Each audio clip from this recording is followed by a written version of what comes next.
Dios te bendiga, Dios te guarde en esta poderosa hora. Quiero compartir con ustedes una palabra que el Señor, ¿verdad?, ministró en mi vida y que puso en mi mente, en mi corazón. Y la voy a compartir con ustedes en esta hora. Es un estudio y esto está en Deuteronomio capítulo número 8. Amén. Es en el año 14.551 antes de Cristo y el tema es misericordia. Amén. Y la palabra se lee como está escrita en el nombre del Padre, en el nombre del Hijo y en el nombre del Espíritu Santo. Amén. Y dice así: cuidaréis de poner por obra todo mandamiento que yo os ordeno hoy para que viváis y seáis multiplicados y entréis y poseáis la tierra de la cual juró el Señor a vuestros padres.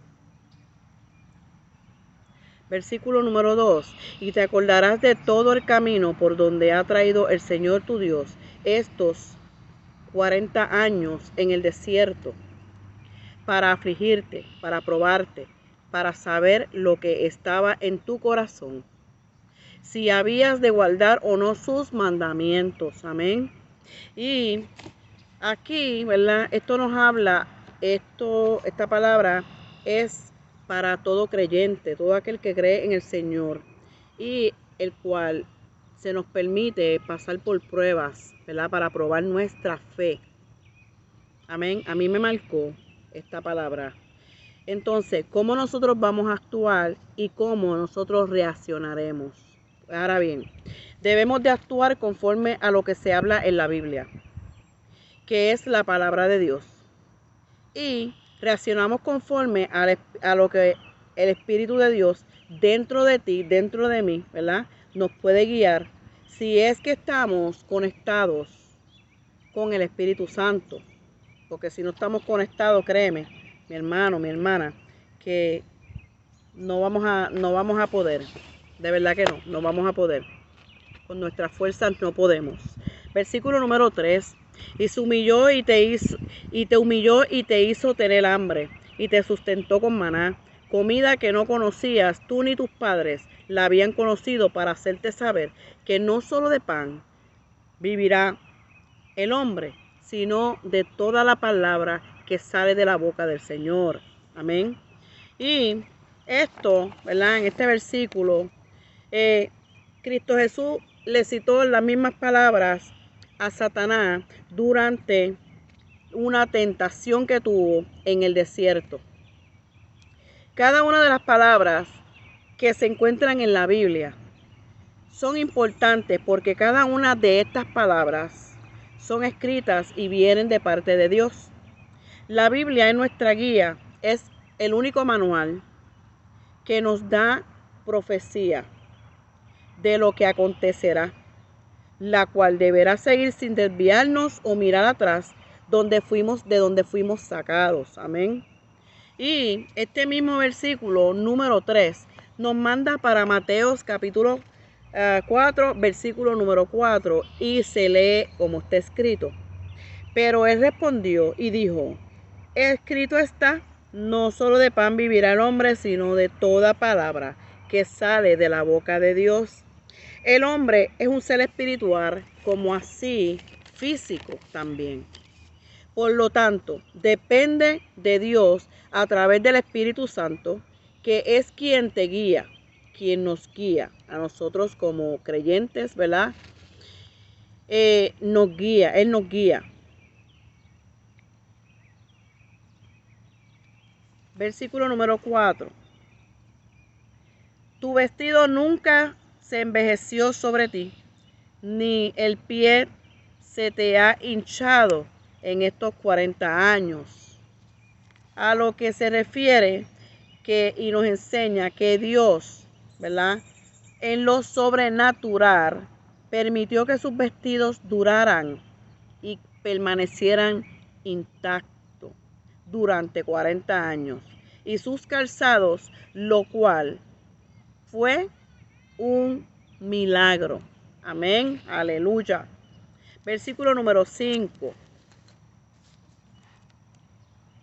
Reconoce a sí mismo en tu corazón que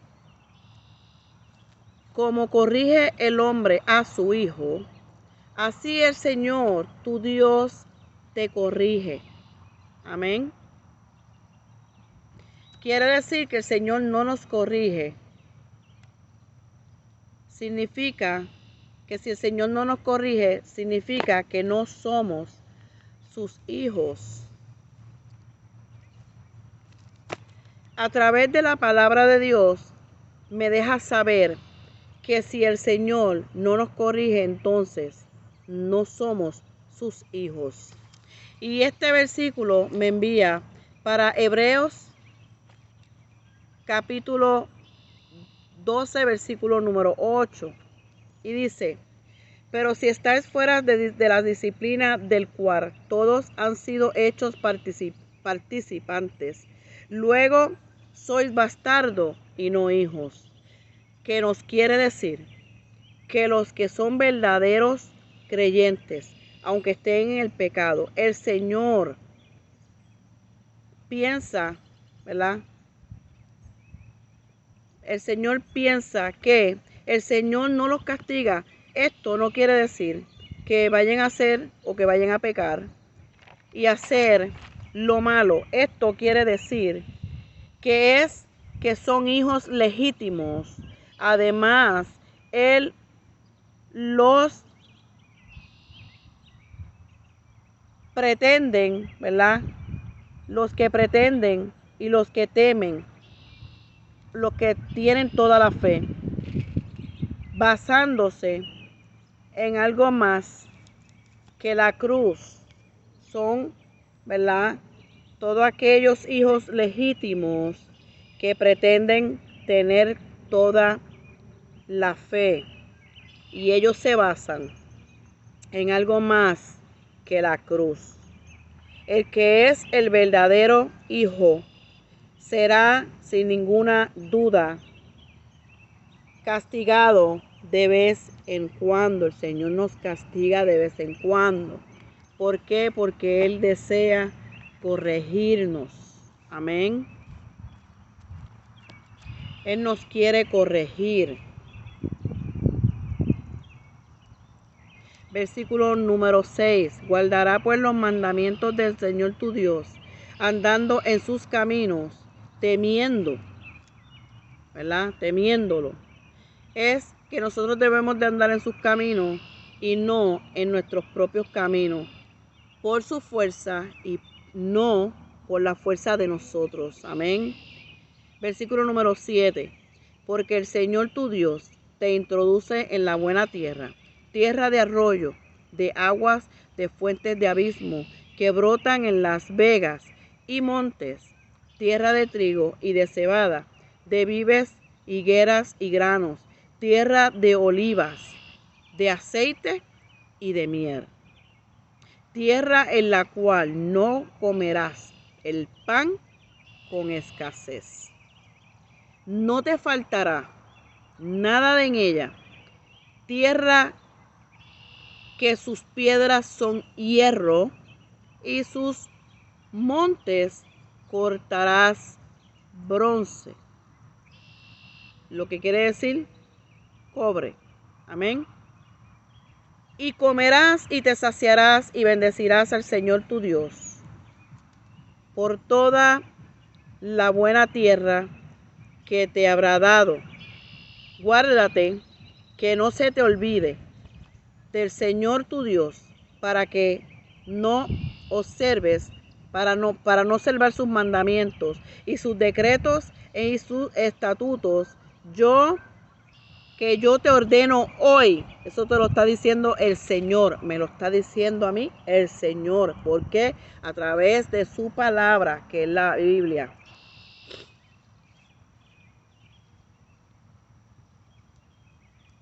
No, versículo número 12, no sucederá que comas y te sacies y edifiques buenas casas en que mores, y sus vacas y sus ovejas se aumentarán, y la plata y el oro se te multiplique, y todo lo que tuvieses se te aumente, y te eleve luego tu corazón, y te olvides del Señor tu Dios, que te sacó de la tierra de Egipto, a casa de la esclavitud, que te hizo caminar por un desierto grande y espantoso, de serpientes ardientes y de escorpiones, y de sed donde ningún agua había, y él te sacó agua de la roca pedernal, que te sustentó con maná en el desierto, comida que tus padres no habían conocido, afligiéndote y probándote para el final hacerte bien. Y digas en tu corazón: mi poder y la fortaleza de mi mano me han traído esta riqueza.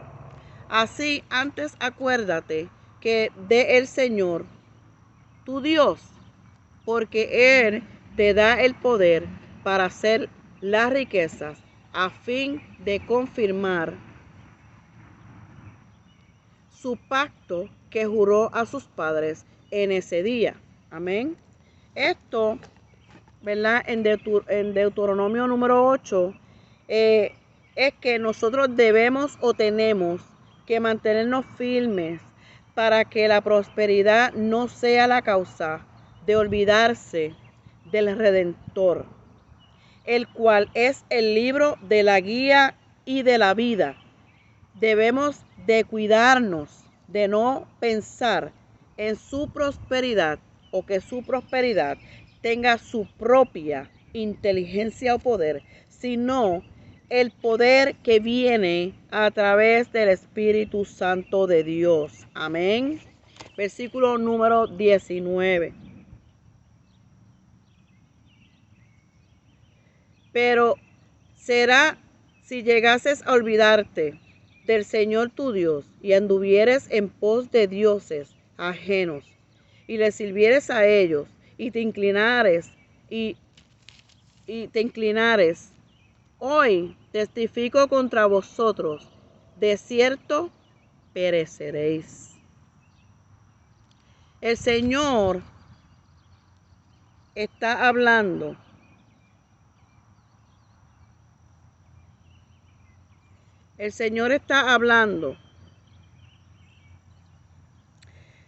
de que muy claramente, como Él destruyó las naciones paganas y le dio su tierra a los hijos del pueblo de Israel, si el pueblo de Israel le daba la espalda a el Señor, también el Señor los destruiría. Amén.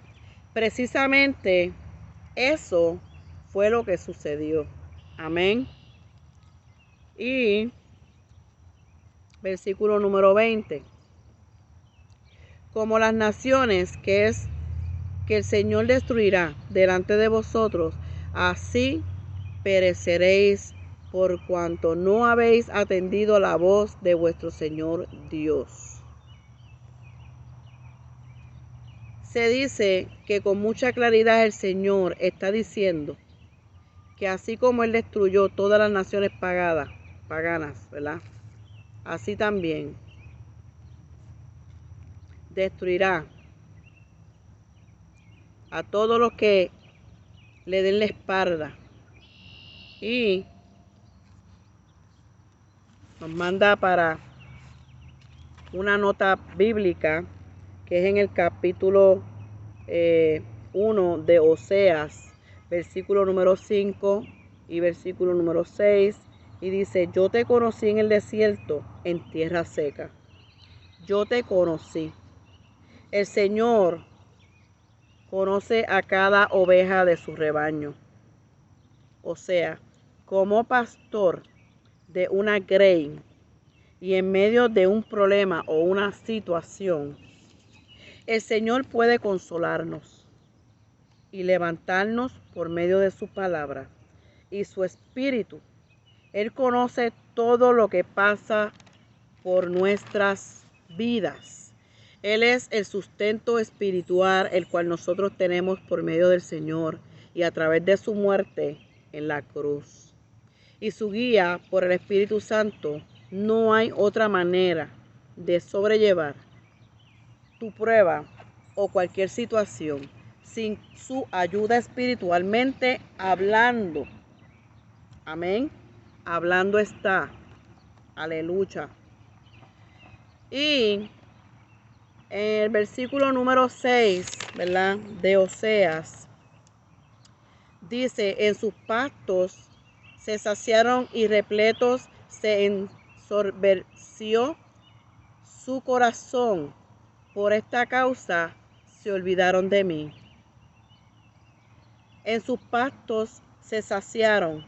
Nos habla, ¿verdad?, de que tristemente muchos creyentes no sabían o no saben aún que es el Señor quien les ayuda y bendice. La palabra ensoberbeció significa provocar o causar soberbia o altivez, sentimiento de superioridad, te crees superior a otras personas, ¿verdad? Hay muchos creyentes, muchas personas, ¿verdad?, en los caminos del Señor que se creen más, ¿verdad?, que otros. Esos son que tienen espíritus de altivez. Se creen superior a los demás. Amén. En su corazón se les olvidó que Dios les había prosperado y se olvidaron de Dios. Esto nos dice en el versículo número 2 que los que se olvidaron de esto, en una acción se asocia a la de un ídolo, y es de tal manera la acción moral que corresponde al corazón natural. Cuando comparan a Dios con ídolos de yeso, olvidándose de quién verdaderamente es Dios. Aleluya. Amén. Amén. Y esto fue lo que yo traje, ¿verdad?, para ustedes. Esta palabra me ministró a mí primero y quise compartirla con ustedes. Más bien es un estudio porque hay que profundizar en la palabra para poderla entender. Amén. Así que Dios te bendiga, Dios te guarde y será hasta la próxima.